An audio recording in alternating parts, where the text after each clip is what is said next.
paranormal or just science we don't understand? I'll give you an example.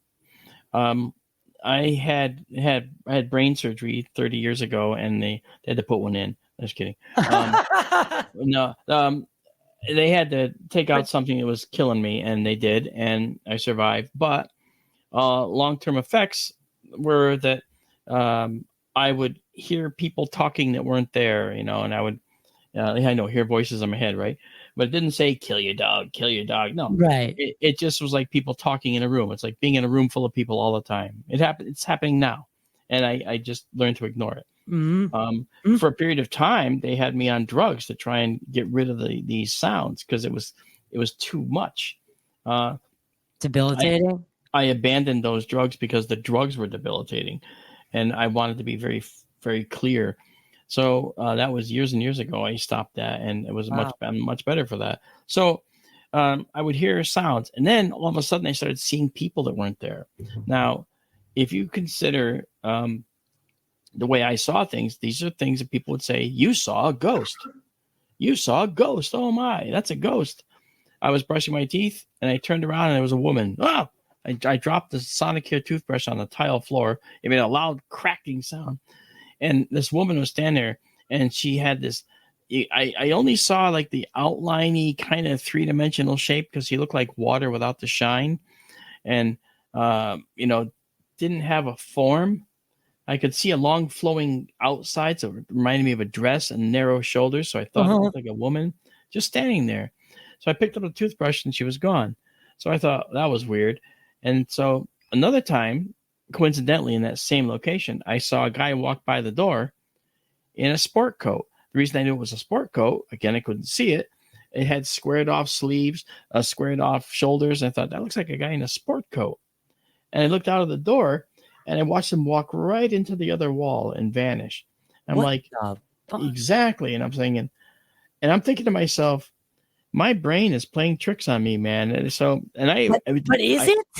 I attributed it to the surgery years earlier. This is a latent issue. I felt that my brain was playing back scenes that it had seen at some point in its past. Okay. So that accounted for the voices I was hearing. It's replaying conversations I've heard. That's what I thought was going on. People I saw. So every time I saw something like this, which is, by the way, every day to this day, I would look at it and say, that's just something my brain saw once, and now it's playing it back. It was so powerful. I went to a neurologist and got fitted with this device on my head and a long string of cables. I looked like one of the Borg, and I had this pack I had to wear. And every time I saw something, I'd push the button. I was pushing it all the time. Oh, here comes another thing. Oh, that looks like a dog. That looks like a mouse. That looks like a person. And I just keep pushing the button because I kept seeing them. They went through this and said, we went to all the events you triggered, and there was absolutely nothing going on in the brain at the time. So your brain is acting normally. So it's not producing. Right. Is what they're basically saying. It's not. That's right. It's not active in producing. That's right. What in the... but I needed that information because as a scientist, what you have to do is you have a hypothesis. So you try to get data. I was prepared to hear them say, yes, this is clearly got some events going on in the brain. The part of this part is lighting up, blah, blah, blah. Never. Didn't happen. So I went to the step 2, and that was to try and focus on listening to the conversations I'm hearing and see if I could understand words. And after listening very intently, I could. I heard things like, are you going to go? Yeah, I'm going to go. I'll be there. I'm going to go tomorrow. Yeah, all right, I'll see you later. All right, hey, bye. Hey, look at that. That's cool. In other words, daily conversation. Nothing directed at me at all. Nothing. Hey, Mark, what's going on? No, nothing like that. Nothing. All just like you're in a room full of people listening and looking and observing at a party and hearing voices. That's what it was. So amid this cacophony of sound, I could isolate a couple of things and hear just ordinary conversation. All right, that's data. So then I'm working on a prop for a movie I was doing with Doug at the studio again. And as I'm building this prop, I'm excited. I'm going to plumbing it for liquid nitrogen so we can have this smoke pouring out of it when it opens up. Really, really cool stuff. And In fact, it was an EMP pulse generator I was building.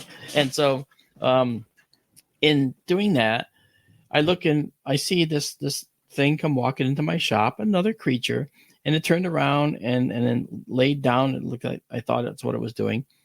And it looked like a Pekingese dog, like one of those yap yap dogs, kind of bouncing gait, and then it turned around and laid down. Then I saw this rhythmic motion, like it was licking itself or something.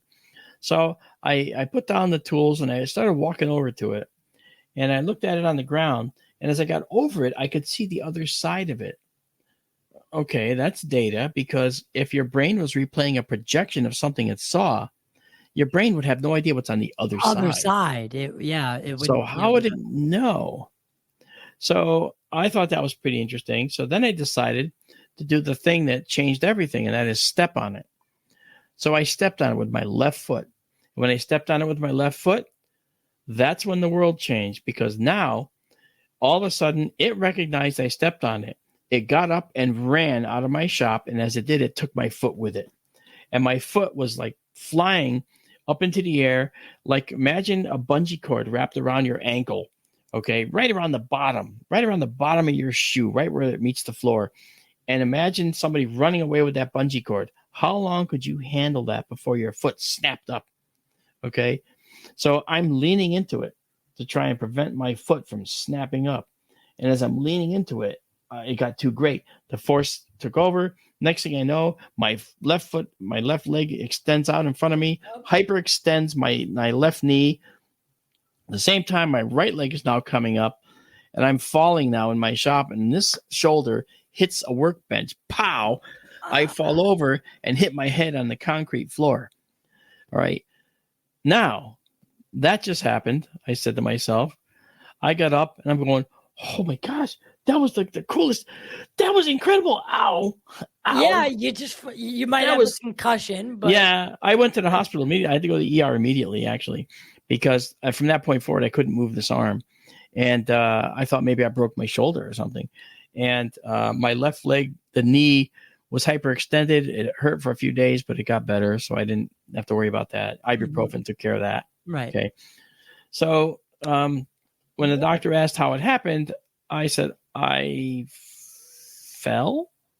I wasn't going to tell him this. Well, I figured out in my mind, I think I know what happened. Okay. And I coined a phrase, I think, and it just sent me on a study of parallel universes. Okay. I started looking into parallel universes and found that there's actually a surprising amount of papers written in the Astrophysical Journal, in Nature, and in these other periodic documents that talk about parallel universes.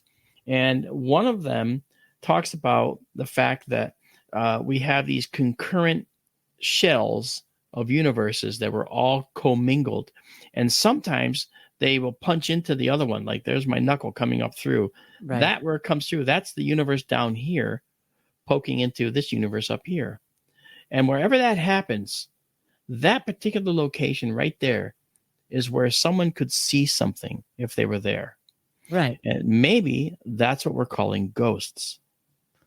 Okay. Wow. It doesn't mean that that's all it is. It means that maybe that's what we're calling it. So I came up with this term, a PUI, parallel universe incursion. And these parallel universe incursions would actually make sense. Okay. And I don't just say things without data, and I got some data to tell you about. Okay. These make sense because if there's a parallel universe and there's other life forms that make their way across the dimensions into ours, they don't know they're here. They may see weird things themselves and not know what they're seeing. Right. Okay. So if that parallel universe incursion occurs, it's possible that by stepping on that thing that then got up and ran away because it felt like it was stepped on, constitutes rudimentary communication across universes. Think about that. That's weird. Now, that could also be considered paranormal and ghost hunting, wouldn't it? You could do that. Maybe some of the same tools can dig out some of the data to show us what's really going on there. Maybe. So that said, I began to think that this was a parallel universe incursion, and that maybe, crazy as it sounds, and you just can't deny the possibility. That's all I'm asking you to think about. You can't deny the possibility. Maybe this was something where the object that was here was from a different universe, a different set of dimensions. And if that's the case, that made sense to me. And I'll tell you why it made sense. When we look at the Big Bang and the theory about how the universe began, we figure there's got to be a certain amount of mass to make up this primordial fireball. Otherwise, it couldn't have been a fireball. Well, that amount of mass doesn't exist. We have missing mass. We don't know where it is. Well, what if our bang was more of a pop, a part of a larger Big Bang series, or another one, another Big Bang? And what if there's universes out there that are arranged? I heard the soap suds theory, concentric bubbles. I mean, any one of those theories could be interesting. At the border where those things meet, you could see something potentially. So it's far out. It's far out. Can't prove it. Could it also? It sounds like it also could account for some of these cryptid sightings. Maybe. I mean, I'm not arrogant. I'm not going to be an arrogant science guy and say, "Oh, sure, that's stupid." I'm not going to do that. Because what if it's just another universe bleeding over? Yeah, after all I've seen and experienced, I would have to say that I've gone from being very regimented in my thinking to being wide open because I had to be. Because otherwise, you're lying to yourself. You know, and I won't lie. I mean, I think that it's possible that there could be some connections. I don't believe everything is real that people talk about. No. I don't believe that chupacabras exist. Okay, not the way they're defined, but maybe it's an animal that has yet to be discovered. There's plenty of those out there, and I think that maybe Bigfoot could be one of them. I've offered my infrared drones to. I have one infrared drone to the Bigfoot people, all over the country, and not one person has taken me up on the offer to do an infrared Bigfoot hunt. Why? Are they afraid to find out the answer? What's the deal? I'll do it. I'll take you up on that offer.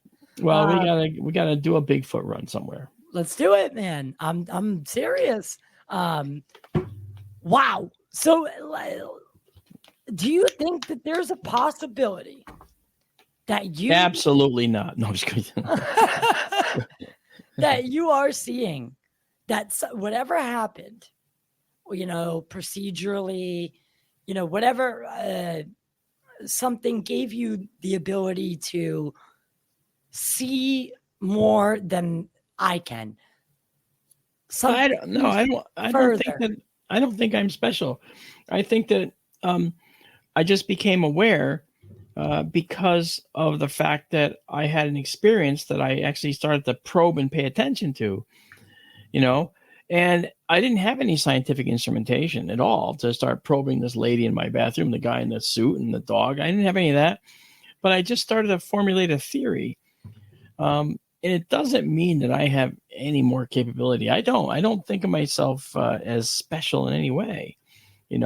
I think that everybody has the ability to do what other people do and experience. I think they have the ability. It's just that for whatever reason, their lives and the things they do get in the way. And, I'm running my own business. I'm at home 24/7 when I'm not traveling, which is also a lot. It seems. A good amount of time. Yeah. Yeah. But it's like, I'm working to make ends meet just like everybody else, but I'm alone. I'm alone now. I mean, there's no one here. So the bottom line is I get a chance to meditate and think about things.